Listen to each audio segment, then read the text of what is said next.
Hello everyone and welcome back to UGC NET mentor. I hope you are doing well guys. आज की इस class में discuss करेंगे हम exam targeted current affairs for UGC NET SET and other related exam. This is part one. इसी तरह के मैं कुछ और लेक्चर लेके आने वाला हूँ। कुछ 9-10 लेक्चर्स आएंगे जिसके थ्रू हम जो आपके एग्जाम की पर्पज से इंपॉर्टेंट करंट अफेयर्स होते हैं उनको कवर करेंगे। अब आपके मन में एक डाउट आएगा कि क्या क्या सर यूजीसी नेट एग्जाम में भी करंट अफेयर्स पूछे जाते हैं?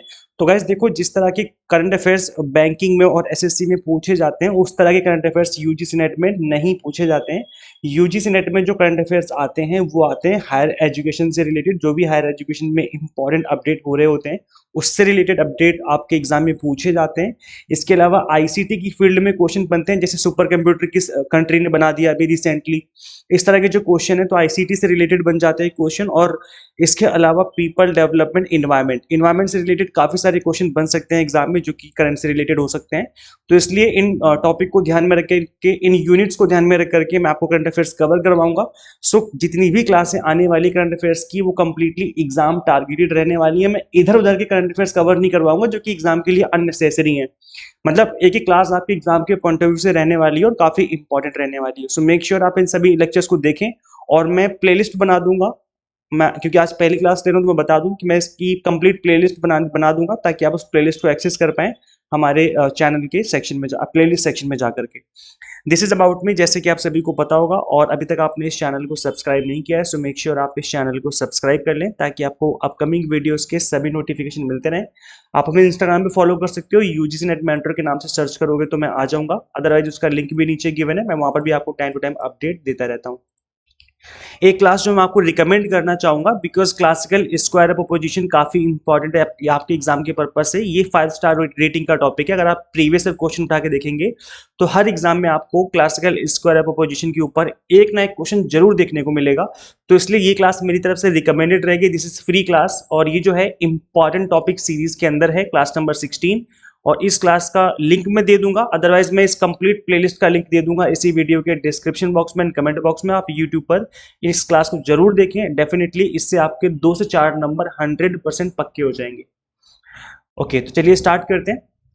तो गाइस देखो, जो सबसे इंपॉर्टेंट अपडेट अभी आया है हायर एजुकेशन में, दैट इज अपार। अब ये अपार क्या है? ये स्टूडेंट की एक यूनिक आईडी होगी।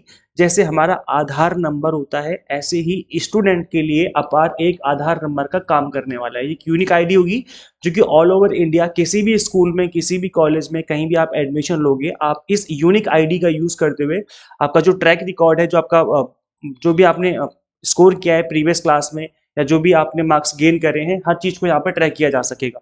सो इसकी फुल फॉर्म आपको अच्छे से याद कर लेनी है, बिकॉज ये कई बार तो एग्जाम में फुल फॉर्म पूछ ली जाती है। सो इसकी फुल फॉर्म है the automated permanent academic account registry, APAAR इसको शॉर्ट में कहेंगे। Is being refer as the one nation one student ID, इसको इस तरह से रेफर किया जा रहा है। तो अगर एग्जाम में ये पूछा जाए कि one student one student ID किसको कहा गया है, तो आप आंसर करेंगे अपार को। कई बार हो सकता है कि अपार की फुल फॉर्म पूछ ली जाए या पूछ लिया जाए कि इसको किस तरीके से स्टार्ट किया गया, किसने स्टार्ट किया है। तो इस तरह के जो क्वेश्चन है वो एग्जाम के लिए इंपॉर्टेंट है। It functions as an education ecosystem registry often called edu locker. तो इसको इस तरीके से एक तरीके से रजिस्ट्री के रूप में कार्य करेगा, जो कि एजू लॉकर भी कहा जाता है इस चीज को। अब ये जो अपार है वो कौन बनाएगा, किस तरीके से काम करने वाला है? So the national educational technology forum NETF जो है had previously announced its plan to create a comprehensive educational ecosystem registry encompassing students, educators and educational institutions। तो गाइज ये जो NETF है इसने अनाउंस किया था, और NETF क्या है मैं इसके बारे में बात करूंगा नेक्स्ट स्लाइड में। इसको NEP जो नेशनल एजुकेशन पॉलिसी थी 2020 उसके अकॉर्डिंग इसको बनाया गया था, उसके तहत इसको बनाया गया था। और इन्होंने कहा था कि भाई हम जो है एक ऐसा एजुकेशन सिस्टम, एक इकोसिस्टम लेकर के आने वाले हैं एजुकेशन के लिए, जो कि स्टूडेंट्स को, एजुकेटर्स को, टीचर्स को और एजुकेशनल इंस्टीट्यूशन यानी कि कॉलेज और स्कूल्स को बेनिफिट देगा। और स्टूडेंट्स जो है वो एक सिंगल यूनिक आईडी का यूज करते हुए ट्रैक कर सकेंगे कि उनका रिकॉर्ड क्या रहा है और क्या रिकॉर्ड जो है उसको किस तरह से यूज करना है उस रिकॉर्ड का। अब रोल क्या है एनईटीएफ का और ये है क्या? So NETF is an autonomous body under ministry of education, was established under the national education policy 2020। जैसे मैंने को बताया कि जो एनईपी 2020 है मिनिस्ट्री ऑफ एजुकेशन के अंदर, इसको एस्टैब्लिश किया गया है एनईटीएफ को to address gap and emphasize technology-based educational interventions, including setting content and technology standards and guidelines for online teaching and learning. तो ये जो भी टेक्नोलॉजी का यूज करते हुए एजुकेशन की फील्ड में कोई इनिशिएटिव लेना चाहती है गवर्नमेंट या कुछ भी करना चाहती है टेक्नोलॉजी से रिलेटेड, तो एनईटीएफ जो है उस चीज में हेल्प करेगी और एक ऑटोनोमस बॉडी है जो कि मिनिस्ट्री ऑफ एजुकेशन के अंडर स्टैब्लिश करी गई है। तो ये चीज जो है आपको गाइस याद रखनी है। जैसे कि मैंने बताया कि जो अपार है will provide each student from pre primary to higher education with a unique identification number in addition to the existing Aadhaar ID. तो जो आधार आईडी है वो तो सभी के लिए है, चाहे आप स्टूडेंट हो चाहे स्टूडेंट ना हो, बस आप इंडिया के सिटीजन हो तो आप आधार इशू करा सकते हो। लेकिन जो अपार है that is only for student, और ये स्टूडेंट की एक तरीके से यूनिक आइडेंटिफिकेशन नंबर होगा जिसको आप ऑनलाइन जैसे ही डालेंगे वेबसाइट पर, आपका कंप्लीट जो रिकॉर्ड है वो निकल करके आ जाएगा कि भाई आपने कहाँ से स्टडी करी है, स्कूलिंग कहाँ से, आपकी ग्रेजुएशन पोस्ट ग्रेजुएशन कहाँ से, किस तरीके की आपकी स्टडी चल रही है। तो ये काफी इंपॉर्टेंट रहने वाला है। Benefits of one nation one ID, अब इसका बेनिफिट क्या है, क्यों ये लेकर के आया जा रहा है। सो अपार और एजू लॉकर, कुछ भी कह लो इसको आप, will serve as a lifelong student ID for tracking academic progress। Exam result हो गया, एकेडमिक प्रोग्रेस हो गया आपका, एग्जाम का रिजल्ट हो गया आपका, लर्निंग अचीवमेंट्स हो गए, कोई सर्टिफिकेट है, कुछ भी किया आपने वो चीज वहां पे आ जाएगी, and co curriculum accomplishment such as olympiad ranking और स्पेशलाइज स्किल ट्रेनिंग। तो जो भी आपने स्किल ट्रेनिंग ली है या कोई भी एक्स्ट्रा करिकुलर एक्टिविटी में आपने अचीवमेंट हासिल करी है, वो जितनी भी चीजें हैं वो सारी की सारी आपके इस एजू लॉकर में या फिर अपार में आ जाएंगी। अच्छा, आप लोग मुझे कमेंट करके बताना कि एजू लॉकर जो है उसको कब स्टार्ट किया गया था। आप लोग सभी लोग कमेंट करें, अगर आपको आइडिया है तो कमेंट करके जरूर बताएं कि एजू लॉकर कब स्टार्ट किया गया था। Okay, so students moving from one school to another will experience a greater convenience when seeking admission in any part of the country. अभी तक क्या होता था कि आपको पता होगा कि आपको माइग्रेशन सर्टिफिकेट लेकर के जाना होता था। अगर आप एक स्टेट से दूसरे स्टेट में, सपोज करो मैं यूपी से स्कूलिंग करके और दिल्ली यूनिवर्सिटी में जाकर के एडमिशन लेना चाहता हूँ, तो मुझे माइग्रेशन सर्टिफिकेट लेना पड़ेगा, स्कूल से ड्यू में सबमिट करना पड़ेगा। इस तरह की जो दिक्कतें हैं बहुत ही बड़े लेवल पे स्टूडेंट्स फेस करते थे, और ऐसे में फिर जो एजुकेशनल इंस्टीट्यूशंस हैं वो भी वेट करते थे कि चलो ठीक है बच्चे का माइग्रेशन आ जाएगा तब हम सबमिट कर लेंगे, अभी हम उसका प्रोविजनल एडमिशन ले लेते हैं। तो इस तरह की जो प्रॉब्लम थी उसको कहीं ना कहीं अपार जो है सॉल्व करेगा, बिकॉज ये जो है एक यूनिक आईडी होगा जिसको कहीं से भी ट्रैक किया जा सकेगा कि आपने कहाँ से स्टडी करी है और कहाँ से किस तरीके से आपने स्टडी करके आए हो। तो ये जो है एक तरीके से कन्वीनियंट हो जाएगा सभी के लिए, चाहे वो स्टूडेंट हो चाहे वो एजुकेशनल इंस्टीट्यूशन हो, सभी के लिए जो चीजें यहाँ पर कन्वीनियंट होने वाली है इसके लागू होते ही। ओके, इसके अलावा गाइस जो नेक्स्ट हम डिस्कस करने वाले दैट इज की नेशनल एजुकेशन पॉलिसी में aims to increase gross enrolment ratio, जो जीईआर है gross enrolment ratio to 50% by 2035। जो नेशनल एजुकेशन पॉलिसी है उसके अंदर ग्रॉस इनरोलमेंट रेशियो को 50% से बढ़ाने का प्लान किया गया 2035 तक through 6 focus areas. Student centricity हो गया, फैकल्टी हो गया, रिसर्च एंड इनोवेशन हो गया, गवर्नेंस हो गया, इक्विटी हो गया, इक्विटी एंड इंक्लूजन हो गया, एंड डिजिटल लर्निंग हो गई। तो कैसे ये जो 6 यहाँ पर चीजें मेंशन है, इन चीजों को लेकर के यहाँ पर 50% तक ग्रॉस इनरोलमेंट रेशियो बढ़ाने का प्लान किया है, एम किया है नेशनल एजुकेशन पॉलिसी ने के अंदर ये एम किया गया था 2035 तक। For higher education for the first time government promises a budget allocation for education as fix percentage of GDP का जो है 6% जीडीपी से निकाल करके जो अमाउंट होगा वो अमाउंट जो है बजट जो एलोकेट किया जाएगा हायर एजुकेशन की फील्ड के लिए। तो ये एक बड़ा अचीवमेंट है इंडिया के लिए अगर इन केस ऐसा होता है, क्योंकि अभी तक तो ऐसा हुआ नहीं, बट अपकमिंग बजट में मे भी शायद देयर इज पॉसिबिलिटी कि 6% जो है वो बजट में एलोकेट कर दिया जाए। तो एक बड़ा अचीवमेंट होगा सभी के लिए, सभी स्टूडेंट्स के लिए और टीचर्स के लिए। राष्ट्रीय उच्चतर शिक्षा अभियान रूसा, इसके ऊपर भी काफी सारे क्वेश्चन बन चुके हैं प्रीवियसली, तो मुझे लगा इस टॉपिक को भी डाल देना चाहिए। वैसे अपकमिंग डेज में अपकमिंग क्लासेज में और काफी सारे टॉपिक को इंक्लूड करने की कोशिश करूंगा, ज्यादा से ज्यादा मैं टॉपिक को चीजों को कवर करने की कोशिश करूंगा ताकि एग्जाम में क्वेश्चन बने तो उसका आप आंसर कर पाए।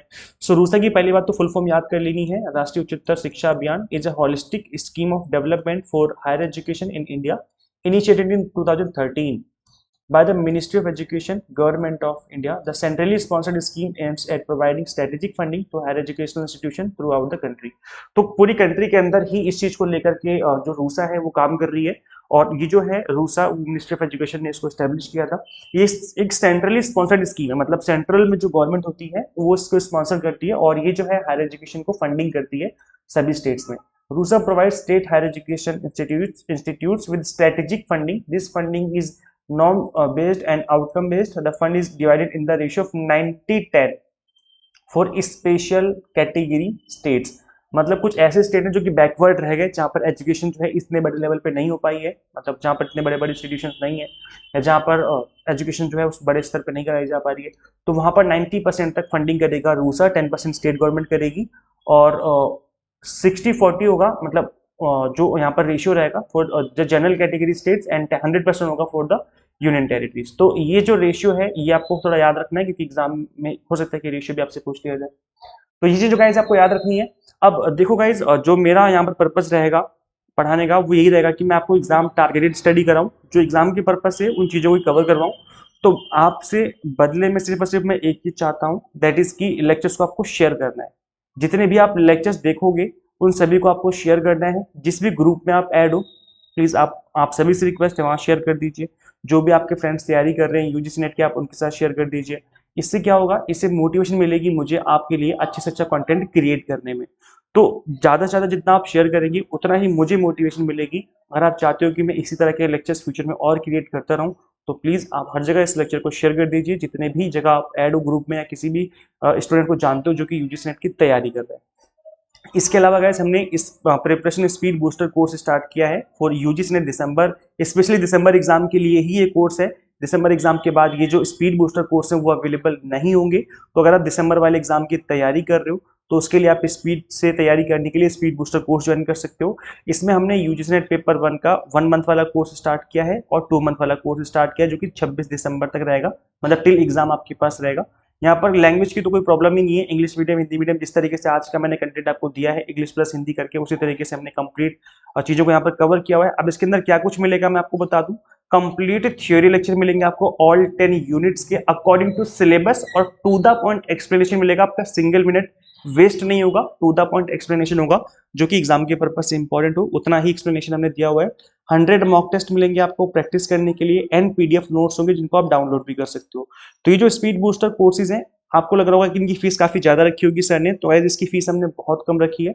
इसकी फीस हमने सिर्फ और सिर्फ 1999 रखी है 1 मंथ वाले कोर्स की, और जो 2 मंथ वाला कोर्स है वो ओनली 2499 है। अभी जो कोर्सेज हैं उसको आप कैसे अवेल कर पाएंगे मैं उसकी बात भी कर लूँ। उससे पहले मैं बता दूं कि पेपर 1 के अलावा commerce, management and pol science के कोर्सेज भी अवेलेबल है। कॉमर्स का 2 मंथ का कोर्स, मैनेजमेंट का 2 मंथ का, और पॉल साइंस का भी 2 मंथ का कोर्स हमने आपके लिए अवेलेबल करवाया है। जो 6 मंथ वाले कोर्सेज हैं उसी को आप ओपन करेंगे। ओपन करने के बाद वहीं पर आपको वैलिडिटी को चूज करने का ऑप्शन आएगा, जिसमें आपको 2 मंथ वाली वैलिडिटी भी चूज कर लोगे। जैसे 2 मंथ वाली वैलिडिटी चूज करोगे ऑटोमेटिकली फीस रिड्यूस हो जाएगी। So guys, exam targeted study करना बहुत जरूरी है अगर आप फर्स्ट अटेम्प्ट में एग्जाम क्रैक करना चाहते हो। और यहाँ पर हम आपको एग्जाम टारगेटेड स्टडी करवा रहे हैं, जिस तरीके से एनटीए क्वेश्चन पूछता है उसी पैटर्न से हमने आपको यहाँ पे स्टडी करवाई हुई है। सो इन सभी कोर्सेज को ज्वाइन करने के लिए सिंपली गूगल प्ले स्टोर से आपको UGC NET mentor app install करनी है। अगर आप iOS यूजर हैं तो उसका लिंक भी आपको इसी वीडियो के description box and comment box में देखने को मिल जाएगा। आप देखेंगे कि एक टॉपिक को हमने बिल्कुल बेसिक से पढ़ाया हुआ है। अगर 7th-8th क्लास के स्टूडेंट को भी आप दिखाओगे इन लेक्चर्स को तो वो भी चीजों को समझ जाएगा। इतने बेसिक से हमने पढ़ाया है। डेटा इंटरप्रिटेशन हो गया, लॉजिकल रीजनिंग हो गया, मैथमेटिकल रीजनिंग हो गया, इनको तो हमने बिल्कुल ही बेसिक से कवर किया हुआ है। सो इन सभी लेक्चर्स को ज्वाइन करिए और अपनी एग्जाम टारगेटेड स्टडी स्टार्ट कर लीजिए। Thank you so much for watching this video. Share this video with all net aspirants and subscribe for UGC update and assistant professor job updates. Guys, मिलते हैं फिर next video में। Till then keep watching UGC Net Mentor. Thank you so much.